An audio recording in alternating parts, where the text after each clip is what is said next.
हम लोग स्टार्ट करते हैं name reaction in alphabetical order.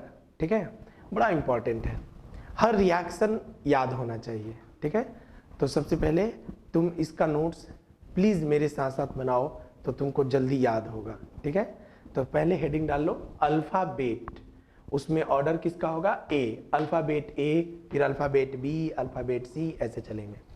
Alphabet ए में 4 रिएक्शन है, हालांकि इसके अलावा भी रिएक्शन है जैसे एप्पल रिएक्शन, लेकिन वो इम्पॉर्टेंट नहीं है, हमारे सिलेबस में भी नहीं है, तो उसको पढ़ने का कोई फायदा नहीं है। यहाँ पे 4 रिएक्शन है, aldol condensation, acyloin condensation, allylic rearrangement, Arndt Eistert reaction. यही चारों रिएक्शन तुमको मेनली देखना है। एक बार फिर से बोल दे रहे हैं, फटाफट लिख लो। Aldol condensation reaction, acyloin condensation reaction, allylic rearrangement, Arndt Eistert reaction. लिख लिए? हो गया? चलो अब हम इसको मिटा देते हैं और एक एक करके सारे रिएक्शन को समझते हैं। उसमें पहला रिएक्शन है अल्डोल कंडेंसेशन रिएक्शन। अच्छा, कंडेंसेशन मतलब जानते हो क्या होता है? कंडेंस करना, जुड़ना। और अल्डोल का सेंस मेनली अल्डिहाइड से है, हालांकि कार्बोनाइल ग्रुप बोलते हैं इसको, कीटोन भी ये रिएक्शन शो करता है, लेकिन कीटोन के रिएक्शन का रेट अल्डिहाइड से कम होता है। क्यों कम होता है हम लोग अभी देखेंगे। ठीक है, अब इस रिएक्शन का डेफिनेशन कैसे लिखेंगे? तो कहता है एनी कार्बोनाइल ग्रुप, लिखते चलो मेरे साथ, any carbonyl group which have alpha hydrogen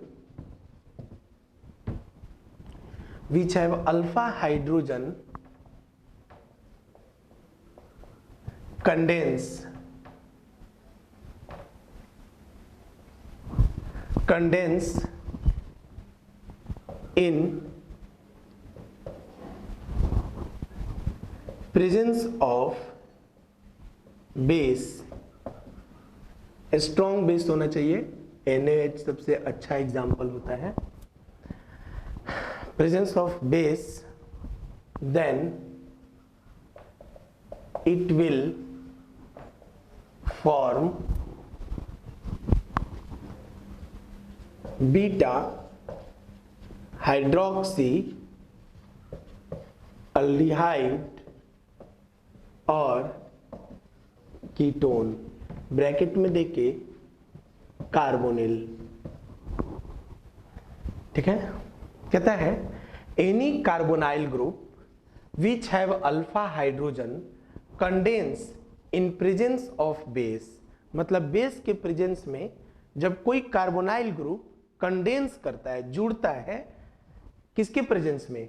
strong base के प्रेजेंस में, then it will form beta hydroxy aldehyde और कीटोन, यानी बीटा हाइड्रोक्सी कार्बोनाइल बनाता है। And this reaction is called aldol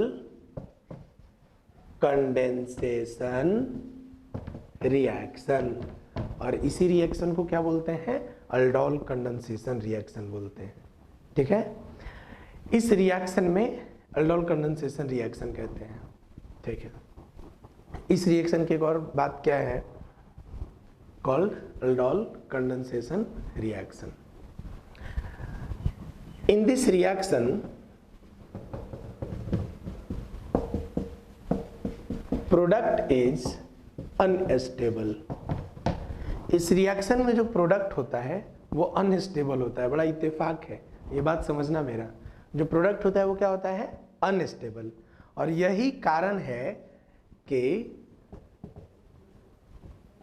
final product is alpha beta unsaturation. Final product इसमें क्या बनता है? अल्फा बीटा अनसैचुरेशन प्रोडक्ट बनता है। बड़ा इंपॉर्टेंट है, इतने लाइन को पहले लिख लो। ठीक है, चलो यहां पे जनरल रिएक्शन लिखते हैं, जनरल रिएक्शन। अच्छा, जनरल रिएक्शन क्या होता है? मान लेते हैं कार्बोनाइल ग्रुप है, लेकिन कार्बोनाइल ग्रुप का कंडीशन क्या है यहाँ पे कि उसके पास अल्फा हाइड्रोजन होना चाहिए। देखो अल्फा हाइड्रोजन होना चाहिए, तो अल्फा हाइड्रोजन, और ये रिएक्शन मेनली किसके लिए है? अल्डिहाइड के लिए। तो हम जानबूझ करके यहाँ पे एक ऐसा अल्डिहाइड ले रहे हैं जिसके पास अल्फा हाइड्रोजन है। ये लो, ले लिए। किसके प्रेजेंस में कंडेंस करेगा? तो बेस के प्रेजेंस में। बेस के प्रेजेंस में क्या लेना होगा? NaOH। कंडेंस करके प्रोडक्ट क्या बनाएगा? तो CH3 CHOH CH2 CHO, यही प्रोडक्ट बनाएगा। कंडेंस का मतलब होता है जुड़ना। अब देखो अकेले तो जुड़ेगा नहीं, जुड़ने के लिए कम से कम कितना अल्डिहाइड चाहिए? 2। इसीलिए बुक में देखोगे तो यहाँ 2 मोल कार्बोनाइल कंपाउंड लिखा रहेगा। ये रिएक्शन 100% रिवर्सिबल होता है। ये रिएक्ट 100% रिवर्सिबल होता है, ठीक है। जो इसका प्रोडक्ट होता है वो अनस्टेबल होता है। यही कारण है कि इसका प्रोडक्ट फर्दर कन्वर्ट हो जाता है अल्फा बीटा अनसैचुरेशन प्रोडक्ट में, CHCHO। ये देखो अल्फा बीटा अनसैचुरेशन, ये तुम्हारा कार्बोनाइल ग्रुप है, ये तुम्हारा अल्फा, ये बीटा। अगर शुरू का रिएक्शन में तुम अल्डिहाइड लोगे तो अल्फा बीटा अल्डिहाइड बनेगा। शुरू में अगर तुम कीटोन लोगे तो अल्फा बीटा के अकॉर्डिंग कीटोन बनेगा। यहाँ तक समझ में आ गया? चलो, बहुत अच्छा रिएक्शन है ये, ठीक है। पूरे ऑर्गेनिक का सबसे इंपॉर्टेंट रिएक्शन, बहुत सिस्टमेटिक बताए हैं। प्रोडक्ट अनस्टेबल होगा, ये अनसैचुरेशन होगा। जल्दी से इसको लिख लो। अब हम इसको मिटा रहे हैं और अब ये कैसे बना है ये सीखते हैं, मतलब मैकेनिज्म ऑफ दिस प्रोडक्ट हम लोग यहाँ सीखेंगे। अब इसको मिटा देते हैं अब ऊपर का, ताकि लिखना और तो दिक्कत ना हो।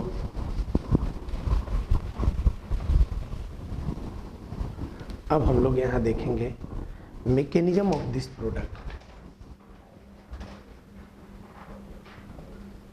मैकेनिज्म ऑफ दिस रिएक्शन, इस रिएक्शन का मैकेनिज्म देखने जा रहे हैं। कैसे लिखेंगे इसका मैकेनिज्म, ठीक है, कैसे लिखेंगे इसका मैकेनिज्म। सबसे पहले एक अल्डिहाइड लेंगे, CH3CHO। जरा ध्यान दो, इसके पास कार्बन और ऑक्सीजन के बीच में पाई बॉन्ड है, ठीक है। इसका हाइब्रिडाइजेशन sp2 है और इसका हाइब्रिडाइजेशन sp3 है। पूरे ऑर्गेनिक में एक बात हमेशा याद रखना, क्या कि अगर किसी कार्बन का हाइब्रिडाइजेशन sp2 हो और उसके जस्ट बगल के कार्बन का हाइब्रिडाइजेशन sp3 हो, तो sp3 के जो ये हाइड्रोजन होते हैं वो एसिडिक हाइड्रोजन होते हैं।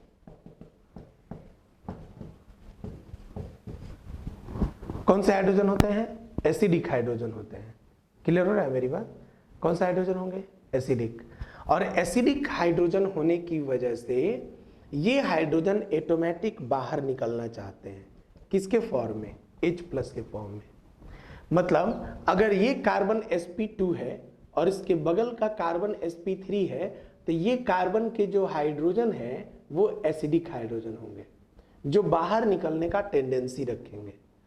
और जब इनका रिएक्शन तुम एक बेस से करा रहे हो तो बेस तो पहले ही OH- देगा और ये OH- आकर के इस एसिडिक हाइड्रोजन पे अटैक कर देगा। क्लियर हो रहा है मेरी बात? तो जब अटैक करेगा तो प्रोडक्ट क्या बनेगा? CH2 चार्ज CHO ऐसे बनेगा।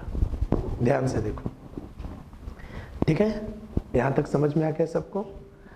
अब यहां की खासियत सुनो, जब कार्बन पे माइनस चार्ज हो ना तो वो न्यूक्लियोफाइल का कैरेक्टर शो करता है, और जब ऑक्सीजन पे माइनस चार्ज हो तो वो बेस का कैरेक्टर शो करता है। याद रखना ये बात, हर न्यूक्लियोफाइल बेस होता है और हर बेस न्यूक्लियोफाइल होता है। हर आदमी ईमानदार होता है और हर आदमी बेईमान होता है। डिपेंड करता है कि किसी के अंदर बेईमानी का टेंडेंसी ज्यादा है, किसी के अंदर ईमानदारी का टेंडेंसी ज्यादा है। क्लियर हुआ? तो हर एटम या मॉलिक्यूल न्यूक्लियोफाइल और बेस दोनों होते हैं। कोई न्यूक्लियोफाइल ज्यादा है कोई बेस ज़्यादा है। हालांकि इस पे अभी बात करेंगे हम लोग, इसको मिटा रहे हैं देखो। और यहाँ पे बात ये करेंगे कि अगर तुम पीरियड में लेफ्ट से राइट चलो, जैसे कार्बन, नाइट्रोजन, ऑक्सीजन, फ्लोरीन, तो तुमको पता है जैसे जैसे लेफ्ट से राइट जाओगे न्यूक्लियोफाइल का ऑर्डर कम होगा और बेस का ऑर्डर ज्यादा होगा।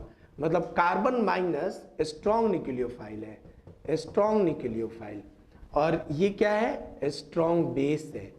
और न्यूक्लियोफाइल क्या है, ये कम है, और इसका बेस का कैरेक्टर क्या है, कम है, और न्यूक्लियोफाइल का ज्यादा। इसका बेस का कैरेक्टर ज्यादा, न्यूक्लियोफाइल का कैरेक्टर कम। ये रूल है, थोड़ा सा इसको अलग से हम लोग पढ़ लिए। अब तुम बताओ, O पे माइनस चार्ज था, देखो इसका बेस का कैरेक्टर था हाइड्रोजन पे अटैक किया। बेस जो होता है वो हमेशा कहाँ अटैक करता है, हाइड्रोजन पे। न्यूक्लियोफाइल कहाँ अटैक करता है, कार्बन पे।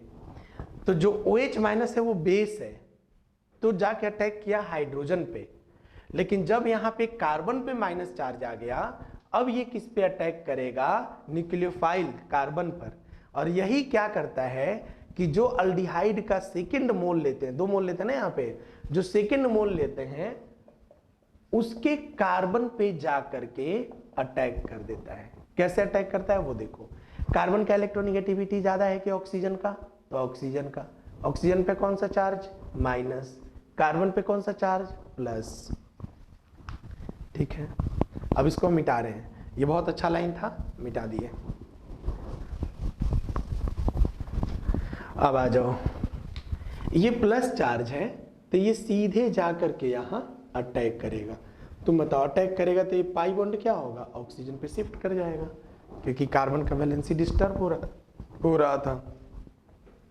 अब प्रोडक्ट क्या बनेगा, प्रोडक्ट बनेगा CH3CO माइनस H, फिर यहां से ये आके CH2, फिर यहां से ये CHO, ऐसे। ठीक है, अब तुम याद करो, जब ये OH माइनस यहां से H प्लस लेगा तो बनाएगा क्या, H2O बनाएगा। वही H2O में से H प्लस आकर के यहां अटैक कर देता है। फाइनल प्रोडक्ट क्या बनता है, CH3CHOH CH2CHO। ध्यान से देखो, यही तुम्हारा अल्डोल प्रोडक्ट है। इसके रिस्पेक्ट में ये अल्फा, ये beta. Beta hydroxy aldehyde product तो तैयार हो गया। ठीक है, अब जरा सोचो, जब ये प्रोडक्ट तैयार हो गया, प्रोडक्ट में क्या होगा कि ये प्रोडक्ट अनस्टेबल होता है। जानते हो क्यों, देखो यहां से OH माइनस और यहां से H प्लस, यहां से H प्लस और OH माइनस। अच्छा देखो, OH माइनस जाएगा तो कार्बन पे कौन सा चार्ज आएगा, प्लस। यहां से H प्लस जाएगा तो कार्बन पे कौन सा चार्ज आएगा, माइनस। और ये दोनों आपस में जुड़ जाएंगे, प्रोडक्ट क्या बनेगा, CH3CH डबल बॉन्ड CH, फिर यहाँ पे CHO। क्लियर है। अब देखो, ये जो प्रोडक्ट बना है इसमें ये तुम्हारा अल्डिहाइड है, ये अल्फा, ये beta, alpha beta unsaturation product बन गया। ये रिएक्शन रिवर्सिबल होता है, हाफ एरो से बनाना, यहाँ भी कन्वर्ट करना तो हाफ एरो, यहाँ भी कन्वर्ट करना तो हाफ एरो, बस इसको फुल एरो से, क्योंकि अगर ये बन गया ना तो अब ये रिएक्शन बैक नहीं जाएगा। देखें कितना अच्छा रिएक्शन है। अब तुम इसमें जीओसी का क्या यूज पढ़े, तो जीओसी का केवल एक यूज आया कि कार्बन का न्यूक्लियोफाइल का टेंडेंसी ज्यादा होता है और ऑक्सीजन का बेस का। लेकिन इतनी छोटी बात के लिए इतना बड़ा रिएक्शन ना याद करना तो गलत है ना। अगर रिएक्शन याद है और तुम ये बात भूल भी गए तो भी तुमको पूरी बात समझ में आ जाएगी। ठीक है, तो चलो अब हम लोग अल्डोल पे कुछ पार्ट देखते हैं, मतलब टाइप्स ऑफ अल्डोल कंडेंसेशन।